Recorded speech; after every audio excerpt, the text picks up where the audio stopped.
your footage on this one, and I'm gonna get another memory card for that one. So you guys keep going. Keep going. You're Okay, doing so great. Joseph, do you have any personal experiences with either of the subjects of the film? I do. I've had a few. I've been tailed by police in Oak Park Mall before.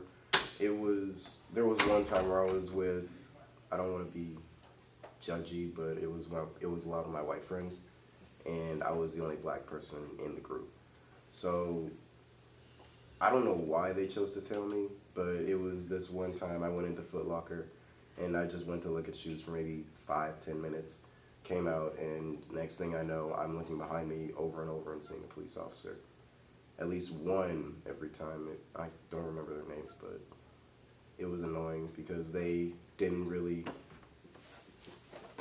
know who I was. On top of that, I was with a lot of people who knew me, and they knew I wouldn't do anything like that. And it was even so far that I separated myself and I still got tailed. Okay. What message do you hope people get when they see this film? I hope people see that you don't have to always be so scared of everything. You don't have to always feel terrified of another race because you don't know exactly what they've had in their lives. Okay, and now moving on to gun control, do you know what March for Our Lives is? I've heard about it. Could you just give me a brief description of what you've heard? I heard that it was a not global but nationwide movement of elementary through high schools where kids would march out of their schools and sometimes would lay on the ground or kneel toward their school. Okay, and what do you think about the demonstration that took place in Washington, D.C. on March 24th? It was a really powerful thing, especially with what happened in Parkland, and it had to raise some type of awareness for gun control. If you were to think that you could send your kid off to school and know that they were going to be safe and know that they were going to be happy, you wouldn't have to worry about constantly having to worry about a school shooter. How do you feel about the Second Amendment? The Second Amendment, to me, is pretty stupid. It shouldn't really matter whether you have a gun or not, because there's been video after discussion of police officers saying you don't even need a gun to defend yourself. You can use a taser and night vision, if at night. There was a former police officer who explained on video about him worrying about guns and how they'd affect his family. And there were others that even went on to go to events about how gun control really does work. The video I was talking about was a former police officer who was talking about how if you had a gun and nothing else, and let's say your grandma just snuck in the house because maybe she has dementia. So she walked in, you only have a gun, you don't know if it's grandma, and you just shot grandma. But if you had a night vision and a taser, the worst thing you're going to get is a pretty bad scare and a pretty bad letter from grandma from the hospital. So how often do you think about school shootings? Not too often. Do you feel safe in your school? To a certain extent, because I don't have to worry about school shootings, but there is violence in school, and it's nothing too crazy. It's normal stuff. It's fighting, and it's arguing, but that's pretty much it. And do you trust your teachers with guns? Like, how would you feel about a teacher having a gun in their classroom? Honestly, it would scare me a little more than it would actually make me feel safe, because a teacher isn't there to be your daycare sitter. They're there to be your teacher. And some teachers have gotten annoyed to a point. There's videos on YouTube about teachers literally hitting kids. So imagine what they'd do if they had a gun. And do you think it's your responsibility to protect yourself in school? It is my responsibility, because in school you're getting taught to be on your own. So you have to know exactly what you have to do. And is there anything else you would like to say or add? just don't judge people and protect yourself at all times. Thanks. Appreciate it, man. You're great. Ready? Colton. Yeah. Let's do it, man. Man of the hour. It's our power. Just don't be like Trump Tower. Okay. Okay, your name, your grade, and what department you're in. Okay, I'm Colton Kruger. I'm a senior at Sumner Academy, and I'm in the acting department. So Colton, what's your role in the film? I play our local resident Trump supporter, Fred. Do you feel you're going to get backlash after playing this role? Yeah, it's nuanced. You know, there is the backlash of like, I'm the face of like the racist white guy in the video, so of course there's that. But I think through the interviews, and if you really knew me, I'm total polar opposite of all the stuff Fred says. So I'm not too worried. I just thought it was neat that I could use my privilege and like my position as like a white guy to kind of like use the role for good. And because I was kind of the only person who could like make it convincing, so I'm not too worried about the backlash. How do you feel about the subjects of the film? I think they're all like relevant today because all those things have been discussed with Trump. I think that's like a really poignant piece about how we have the classroom discussion that cuts.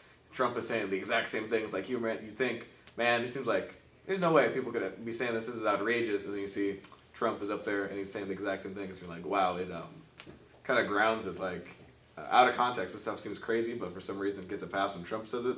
So I think it kind of like wakes people up to like all the crazy stuff that's being said nowadays and how it can't stand. And do you have any personal experience with any of the subjects of the film? Not really. I'm a white guy in Wyandotte County. I haven't really had much persecution or anything against me. I've definitely had some of the complacency stuff, like you'll be around others and you'll hear some really suspect stuff and you're like, I don't know, you should be saying that. But it's hard to stand up when you're the only person in a group that shares that opinion. And I've oftentimes like been like the complacent person on the side who just kind of lets these suspect things slip, even though I probably should do something to like try and like correct their vision. And what message do you hope people get from this? I think it makes people like use the phrase like wake up. You're woke about these issues, and that you realize like this is stuff like our president is saying that's happening right now in the country, and how we should kind of stand back and get like this neutral observation, like all the crazy stuff that's happening, and realize that no one's the enemy here. Like we're all Americans at the end of the day, and there's no reason we need to pit each other against each other or like paint someone as like demonize them or like see them as the enemy. That we have a lot more in common than you'd realize, and if we stopped trying to make everyone an enemy or trying to paint like immigrants as the villain or Syrian refugees, we just sat down and we realized how much we all have in common, we could grow together as a community and there'd be a lot less hate. And Colton, do you know what March for Our Lives is? Vaguely, it's the anti-assault rifle type and kind of like the school shooting thing. Based off the Parkland survivors that kind of started the movement for stricter gun control, and it's kind of like been the march. They marched on Washington, and they've also sparked the kind of walkout days across the country with like high schools and middle schools and stuff, so kids can start their own social movement to like kind of stand up and fight for tighter gun control. You mentioned Washington. How do you feel about that demonstration that took place? I think it was pretty powerful. I think in terms of social movements, you've kind of made it when you can have your own rally in the middle of DC, and it's like in national coverage and media attention. You're having like a whole bunch of speakers come up, and that kind of solidified the movement as like legitimate, like this is a social force and it is getting change enacted. How do you personally feel about the Second Amendment? Second Amendment, I mean, I guess it is like a key part of the Constitution. You never want, you want to be able to protect yourself, but within reason. I don't think there's any reason we need like these assault weapons, these weapons for war, like made and designed to kill other people on the battlefield. I don't really think the average day American needs that, like walking around for their backyard or even like shooting for fun. Like I think just having them on the market is dangerous, and it's kind of like the over-militarization of like society and also the police forces. Like these weapons of war shouldn't be so easily available. How often do you think about school shootings? Not that often personally. Like I don't fear them. But I'm always kind of like disappointed, and it's almost kind of numb to them. Like you always see them on the news. Like it used to be like, oh my God, how could this happen? But now you look at it, it's like, wow, another school shooting. Like the issue's really been desensitized because it's just become so common here in the U.S. So do you feel safe in your school? Yeah, I do. I think the area is good, and there are a few security measures, but I just don't see that kind of thing happening down at Sumner. Do you feel your teachers should have guns in the classroom with them? I don't think so. I think more guns just has more chance of like accidents happening. I think a lot more accidents are going to happen, or people are going to get shot by mistake than it really is going to like prevent any single school shooting. And do you think it's your responsibility to protect yourself in school? I don't think so. I think you should really need to protect yourself. Like you should keep a level head on yourself, like in case of an emergency. But you shouldn't have to like be running through like your backup plan if an active shooter comes in the building. Like those, you just shouldn't have to worry about those things as a student. Like your main focus should be show up to school, get an education, go home. It shouldn't have to be like you're preparing for battle or anything. And is there anything else you would like to say or add? Say or add. Diversity is the spice of life. You should get out there and you should talk to people with other viewpoints, other cultures, and like get to know them, because I feel like being here in Wyandotte County, like the diversity here is a really like great thing, and I've made a lot of friends and I've had a lot of great experiences doing things outside of just like hanging out with my white friends, or just experiencing all these different cultures and races and people, that it really adds to your life. Like diversity is better and we should encourage it rather than trying to be like xenophobic and kind of shutting yourself off and just be all about like your own culture. It's better to branch out and be a community. Thanks. Thank you. Appreciate you, Colton, man. Yep. You're great. Domi! Ready, Domi? Let's do it. Yo. Hey, could you get some? Could you get Monique or some of the other tech crew? I think that's the last one we need, right? Monique and just some of the, just the rest of the tech crew. Hey! Yeah. How are you? Good. Okay, just your name, your grade, and your department. Ready, to go. My name is Domi Salinas. I'm a senior, and I am in the tech group. Okay, so, Domi, what's your role in tech crew? Like, what do you do? I am the cameraman, so I record everything that goes on in the film, and I just need to make sure everything is kind of set for us to film. What do you do behind the scenes besides your specific role? I've helped set up the scenes, like the settings of the scenes. Make sure like the rest of the people who are new in the tech group know what they're doing, and that everything is kind of like, flowing properly. That's supposed to be. Why'd you choose to be part of tech crew? Like, what drew you to it? At first, I was interested in the more like reality, like behind the scenes, but then to me it was interesting to like having that responsibility of recording the main thing of the film. How are the angles important in showing the message of the film? Angles matter to me. Well, they matter because different angles represent different things.